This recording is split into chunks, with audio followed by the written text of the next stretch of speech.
Good morning, hello everybody. JB here, and I've got a new series to bring you today.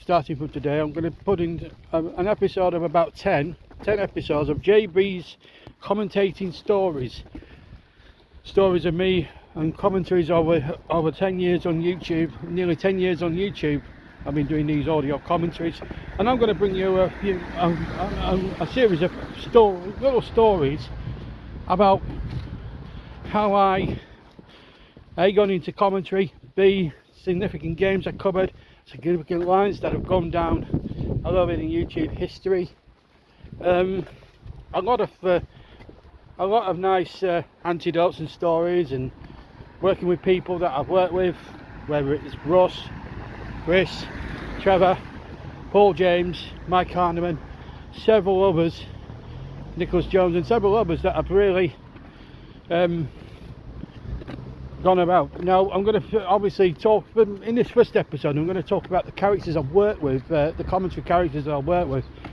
over the last 10 years. Obviously I started, first 2 years I was on my own, and then Chris Whiteman branched in to do JB Sports with me, and for about a year and a half we did a thing together called Let's Talk Football, LTF for short. It lasted over a season and a bit. In the end we mutually decided to end it because other priorities were getting in the way. He had his priorities, I had my priorities, and there were excuse me, there were more top priority than what we were doing with LTF. But Chris Whiteman is a fantastic guy. Still see him when he comes up to Burnley. He comes and sees me, and we cheer the fat over a game of snooker and things like that. He's a great character, wonderful character. He's very outspoken on his views on the game, as he did when we signed Chris Wood several years ago, or Burnley signed Chris Wood I should say. But a really nice chap. Loved working with him. We covered England.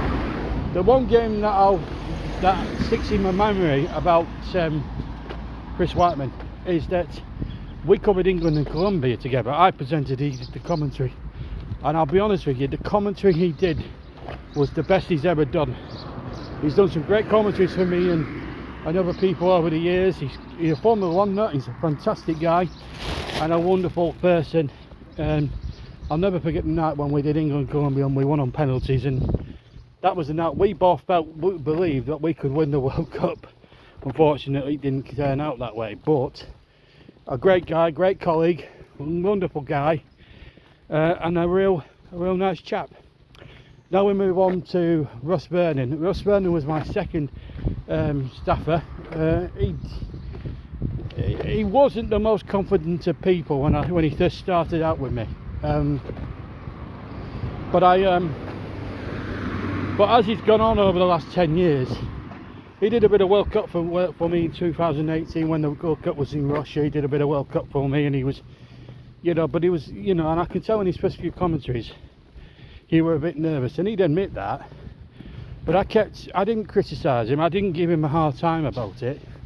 I just said, keep what you're doing, just try and I gave him a few easy steps. And you look at him now on the commentary hub, he's a fantastic lad, and his team Leeds are doing. He's a Leeds fan. He's a passionate Leeds supporter. He's as passionate about Leeds than I am about Burnley. That's how passionate he really is. He's a good, but he wears his heart on his sleeve. He preps well. He set up I inspired him to take up the commentary hub, which the commentary hub is becoming a little bit of a real success in itself, and that's down to Russ's hard work. The man is non-stop, 365 days a week, football mad. He's not as football, I'm not as football mad as he is, but any transfer story, he's bosh, he's all over it. His eye for a story is unbelievably good.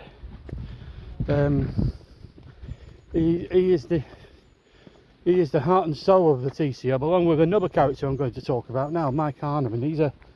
He's a lad from down in Hertfordshire, big Arsenal fan, big Arsenal and Stevenage fan. He loves Stevenage as well. and he's you know, I had the pleasure of sharing the commentary with him on the Euro 2021 final. He did the first part of every half, and I did the second part of every half, and he had the honour of calling the penalty shootout, which ultimately, sadly, England lost.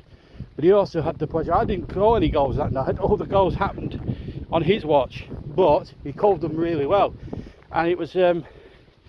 And I think, you know, a lot of people say, I think he's a very, very good commentator. Doesn't, you know, obviously he can't do it often enough because he's obviously an Arsenal fan. He follows them, goes to Stevenage games quite a lot, I know. But he's a wonderful fella, nice guy, and a real top performer. And you know, hopefully we'll hear him back on TC Hub and JB Sports Airways very, very soon. So that's Mike. Nicholas Jones, I think I'm going to touch on next. I think Nicholas is, when he's had a tough old, he's a character and a half. He comes from Berkshire. He's a wonderful lad. He's a terrific character.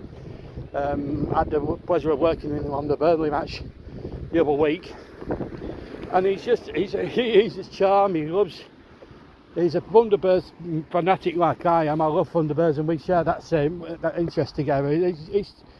He's a wonderful guy. And you know, the game obviously he'll be remembered for, sadly, will be the 2020 game involving Denmark, when Christian Eriksen had that cardiac arrest and he had to come off. I remember him coming off in tears, but he handled it so well. It's not easy to handle an emergency like that on commentary. It's the hardest thing in the world when something's happening. And we've all dealt with medical emergencies in the last 2 or 3 years under TC Hub. I certainly have. I'll cover in another video the sad tale of Leicester City's owners dying in an helicopter crash. So I didn't commentate on that, but I commentated on that same match that preceded it. So that affected me a bit. But Nicholas is the professional. He got stuff done. I think his best commentary to date was the 2022 Women's Euros when England women won. Chloe Kelly scoring the winning goal. I thought that was a cracking commentator, and I presented for him that night, and it was party time then. It was party time. But Nicholas is a very happy. He's a bubbly lad. And I think the BBC have missed a trick by not getting him new voices. I think he's fantastic for the well. I think they've just missed a trick with him there. But ultimately, Paul James joined Paul James has been a friend of mine for many a year. You know, he was a subscriber to my channel initially, then he subscribed to TC Hub, and then he made his debut alongside me and Mike doing Crystal Palace, I think, in 2022. We've done many a co-commentary together. We still talk about the goal that Liverpool scored in the League Cup final of that same year, and we still think that goal should have stood. We still think VAR got it wrong. But you know, we've done some great games over the years. Paul is the king of Sunday afternoons now on TC Hub. He gets all the, because obviously I'm always engaged with other stuff now, so Paul's now taking the mantle on of being the man on Sundays. He's the one now that you can settle down to and enjoy your roast beef and Yorkshire pudding with. He's just a fantastic guy. Wonderful professional, and I think he'll succeed in being the number one of the. He's now a very top TC Hub commentator. He's done a couple of finals as well, which has done well, and he's an all-round sound guy. And finally, last but not least, Trevor Sports Fame. He is a wonderful guy. I've done lots of stuff on his channel. He's done lots of stuff for the TC Hub. We've done some TC Hub together at the time. There's a couple of times we worked together, which was famous.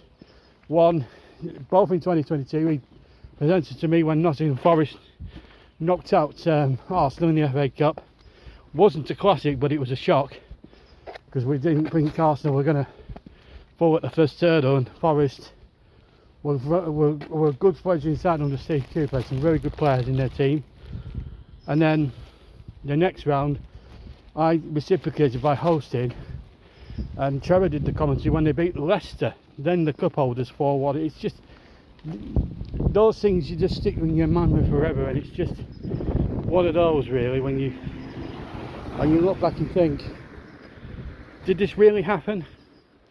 But there you are, that's the end of episode 1.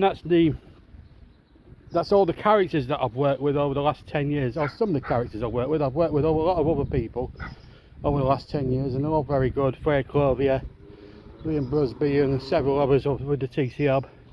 I can think of a lot of, John Kane when I first came to TC Hub, and several others, and Kieran Riley, who still works with me now and then. But yeah, those are the main protagonists I've had the pleasure of doing commentary with over the last 10 years, and working with and presenting for, and doing this and doing that, and it's just it's a wonderful thing to do. So yeah, but that's it. Anyway, next time I will talk to you about Roy Hodgson and England's disaster against Iceland. From all of us here, ta-ra.